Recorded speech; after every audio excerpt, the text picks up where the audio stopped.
Hi all, എല്ലാവർക്കും നമസ്കാരം. ഞാൻ ശില്പ. നമ്മളെല്ലാവരും കാത്തിരുന്ന ടൈപ്പിസ്റ്റ് നോട്ടിഫിക്കേഷൻ വരാനിരിക്കുകയാണ് അല്ലേ. കമ്പനി ബോർഡ് കോർപ്പറേഷനിലേക്കുള്ള ടൈപ്പിസ്റ്റിൻ്റെ വിജ്ഞാപനമാണ് ഈ വരുന്ന ജൂൺ മാസത്തിൽ നമ്മുടെ മുന്നിൽ നിൽക്കുന്നത്. അപ്പോൾ ഈ ഒരു നോട്ടിഫിക്കേഷൻ വന്നു കഴിഞ്ഞാൽ ഇതിൻ്റെ പഠനവുമായിട്ട് ബന്ധപ്പെട്ട് ഒരുപാട് കൺഫ്യൂഷൻസ് ഉണ്ട് എല്ലാവർക്കും. അപ്പോൾ ഇതിനു മുൻപ് പരീക്ഷ നടന്നത് 2021 നോട്ടിഫിക്കേഷൻ വന്നത്. അതിനുശേഷം പരീക്ഷ നടന്ന് ഇപ്പോൾ ഏകദേശം ഒരു 1.5 വർഷത്തോളമായി റാങ്ക് ലിസ്റ്റ് നിലവിലുണ്ട്. കഴിഞ്ഞ പ്രാവശ്യത്തെ കട്ട് ഓഫ് എന്ന് പറയുന്നത് 66.33 ആ ഒരു മാർക്കിലാണ് നമുക്ക് കട്ട് ഓഫ് കഴിഞ്ഞ പ്രാവശ്യം വന്നത്. അപ്പോൾ ഈ പ്രാവശ്യം കട്ട് ഓഫ് കൂടുമോ എന്നൊക്കെയാണ് എല്ലാവരുടെയും സംശയം. സ്വാഭാവികമായിട്ടും കട്ട് ഓഫ് കൂടാൻ തന്നെയാണ് സാധ്യത.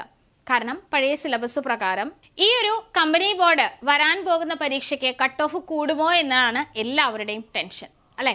അപ്പോൾ കഴിഞ്ഞ പ്രാവശ്യം 66 മാർക്ക് എന്ന് പറയുന്നത് നല്ലൊരു മാർക്ക് തന്നെയാണ്. ആ ഒരു മാർക്കിൽ കട്ട് ഓഫ് വന്നു കഴിഞ്ഞപ്പോൾ ഇപ്രാവശ്യം അതിൽ കൂടുമോ എന്നൊക്കെ. അപ്പോൾ നമുക്ക് സിലബസ് ഒക്കെ ഒന്ന് നോക്കാം. ഈ സിലബസിൽ 100 മാർക്കിൽ ഏറ്റവും പ്രധാനം ഏത് തന്നെയാണ്? 20 മാർക്ക് ഇംഗ്ലീഷും 20 മാർക്ക് മലയാളവും തന്നെയാണ് ഏറ്റവും പ്രധാനമായിട്ടുള്ളത്. കാരണം മറ്റ് PSC പരീക്ഷകൾക്കൊക്കെ 10 മാർക്കിന് വരുന്ന ഒരു ടോപ്പിക്കാണ് ഇവിടെ 20 മാർക്കായിട്ട് വന്നിരിക്കുന്നത്. അപ്പോൾ അവിടെ വൊക്കാബുലറി കുറച്ച് ഡീപ്പായിട്ട് ചോദിക്കാറുണ്ട്. അതുപോലെ തന്നെ മലയാളത്തിലായാലും ഇംഗ്ലീഷിലായാലും. ഇംഗ്ലീഷിലാണെന്നുണ്ടെങ്കിൽ പങ്ക്ച്വേഷൻസ് ചോദിക്കാറുണ്ട്, അബ്രിവിയേഷൻസ് ചോദിക്കാറുണ്ട്. ഇതൊക്കെ നമ്മൾ കുറച്ചുകൂടെ ഡീറ്റെയിൽ ആയിട്ട് പഠിക്കേണ്ടതാണ്. വെറും ഇംഗ്ലീഷ് കുറച്ച് ഗ്രാമർ പഠിച്ചതുകൊണ്ട് ഇവിടെ ആവുന്നില്ല. കുറച്ചുകൂടെ ഡീറ്റെയിൽ ആയിട്ട് നമ്മൾ ഇംഗ്ലീഷിനെ കാണണം.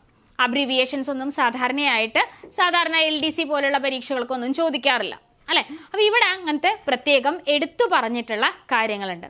വൊക്കാബുലറിക്ക് കുറച്ചുകൂടെ പ്രാധാന്യം നമ്മളിവിടെ കാണുന്നുണ്ട്. കാരണം നിങ്ങളൊരു ടൈപ്പിസ്റ്റ് ആവാൻ പോവുകയാണ് അല്ലേ.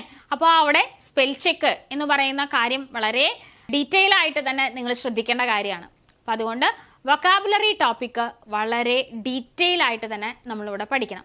അപ്പോൾ വൊക്കാബുലറി പഠിക്കാൻ ഇത്തിരി ബുദ്ധിമുട്ട് തന്നെയാണ് നമുക്ക്. പക്ഷെ ഒരു ദിവസം കൊണ്ടൊന്നും നമുക്ക് വൊക്കാബുലറി പഠിച്ചെടുക്കാനായിട്ട് പറ്റില്ല. അപ്പോൾ ഇനി അങ്ങോട്ട് നമുക്ക് കുറച്ച് സമയമുണ്ട്. ആ സമയത്തിൽ നമുക്ക് ഡെയിലി കുറച്ച് വൊക്കാബുലറി ഇംഗ്ലീഷും മലയാളവും ഒക്കെ പഠിച്ചു കഴിഞ്ഞാൽ തന്നെ നമുക്ക് ഈ ഒരു വൊക്കാബുലറി പാർട്ട് ക്ലിയർ ആക്കാനായിട്ട് പറ്റും. അതുപോലെ തന്നെ ഡെയിലി ഗ്രാമർ പോർഷൻസും കൃത്യമായിട്ട് പഠിച്ചു പോയി കഴിഞ്ഞാൽ എന്താണ്, ഇംഗ്ലീഷിലും മലയാളത്തിലും നല്ലൊരു മാർക്ക് നിങ്ങൾക്ക് സ്കോർ ചെയ്യാനായിട്ട് പറ്റും.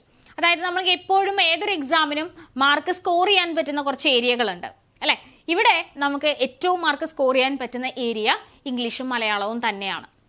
പിന്നെ വരുന്ന 40 മാർക്കോളം വരുന്നത് ഏതാണ്, MS ഓഫീസുമായിട്ട് ബന്ധപ്പെട്ടതും അതേപോലെ തന്നെ ജനറൽ ആയിട്ടുള്ള കമ്പ്യൂട്ടർ ആപ്ലിക്കേഷനുമാണ്. അവിടെ ഹാർഡ്വെയർ, സോഫ്റ്റ്വെയർ അങ്ങനത്തെ കാര്യങ്ങളും അതിനോടൊപ്പം തന്നെ വേർഡ്, പവർ പോയിന്റ്, എക്സൽ.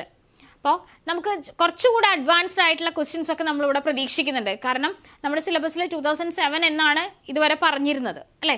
ചിലപ്പോൾ കുറച്ചൊക്കെ അപ്ഡേഷൻസ് ഇപ്പോൾ വരാനായിട്ട് സാധ്യതയുണ്ട്. കാരണം 2007 ഒക്കെ കുറച്ച് പഴയ വേർഷൻ അല്ലേ. അപ്പോൾ ആ ഒരു ഭാഗവും നമുക്ക് എന്താണ്, വർക്ക് ചെയ്യുന്നവരാണ് എങ്കിൽ, നിങ്ങൾ ഏതെങ്കിലും പ്രൈവറ്റ് ഇൻസ്റ്റിറ്റ്യൂഷൻസിലൊക്കെ വർക്ക് ചെയ്യുന്നവരാണ് എങ്കിൽ നിങ്ങൾക്ക് കൃത്യമായിട്ട് അത് ആൻസർ ചെയ്യാൻ പറ്റും അല്ലേ. അപ്പോൾ ഈ ഒരു 40 മാർക്കിലും നമുക്ക് മാക്സിമം സ്കോർ ചെയ്യാൻ ആ ഒരു പ്രാക്ടിക്കൽ നോളജ് നിങ്ങളെ ഹെൽപ്പ് ചെയ്യും.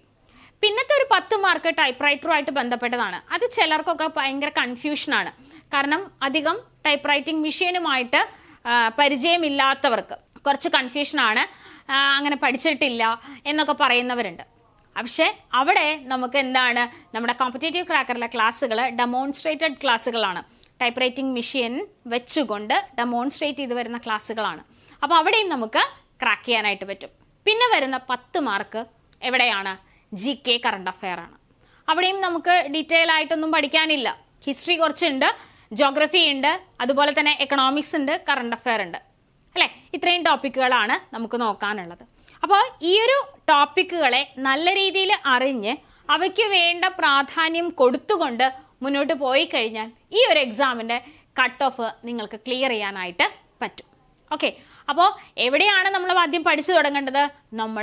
നമ്മുടെ മാർക്ക് സ്കോർ ചെയ്യാൻ പറ്റുന്ന ഏരിയകളായിട്ടുള്ള ഇംഗ്ലീഷും മലയാളത്തിൽ നിന്നും തന്നെ പഠിച്ചു തുടങ്ങാം. പക്ഷേ നിങ്ങൾ പഠിക്കുമ്പോൾ എന്ത് ചെയ്യണം, ഇംഗ്ലീഷും മലയാളവും മാത്രം ആദ്യ ദിവസങ്ങളിൽ പഠിക്കുക, അങ്ങനെയല്ല. ഇംഗ്ലീഷും മലയാളത്തിനും കുറച്ചുകൂടെ പ്രാധാന്യം നൽകിക്കൊണ്ട് മറ്റു ഭാഗങ്ങളെ ഉൾപ്പെടുത്തിക്കൊണ്ട് നിങ്ങളുടെ പഠനം മുന്നോട്ട് പോകണം. ഓക്കെ, അപ്പോൾ അതിനായിട്ട് ഈ ഒരു കമ്പനി ബോർഡ് ടൈപ്പിസ്റ്റ് പരീക്ഷയ്ക്ക് തയ്യാറെടുക്കുന്ന നിങ്ങൾക്കായിട്ട് പുതിയ ബാച്ച് സ്റ്റാർട്ട് ചെയ്തിട്ടുണ്ട്. അപ്പോൾ ഈ ഒരു ബാച്ചിൻ്റെ ഡീറ്റെയിൽസ് അറിയാനൊക്കെ ആയിട്ട് താഴെ കാണുന്ന നമ്പറിൽ കോൺടാക്ട് ചെയ്യാം. നമ്മുടെ ബാച്ച് എന്ന് പറയുന്നത് day to day time table ഉണ്ടായിരിക്കും. Day 1, Day 2, Day 3 അങ്ങനെ പറഞ്ഞിട്ട് ടൈം ടേബിളും റിവിഷൻ ഡേയും റിവിഷൻ എക്സാമുകളും മോഡൽ എക്സാമുകളും വർക്കൗട്ടുകളും ഒക്കെ ആയിട്ടാണ് നമ്മുടെ ക്ലാസ് മുന്നോട്ട് പോകുന്നത്. അപ്പോൾ ഈ ഒരു കോഴ്സിൽ ജോയിൻ ചെയ്യാനായിട്ട് താഴെ കാണുന്ന നമ്പറിൽ കോൺടാക്ട് ചെയ്യാം. കൂട്ടുകാർക്ക് ഷെയർ ചെയ്യാം. അടുത്തൊരു വീഡിയോയിൽ കാണാം. താങ്ക്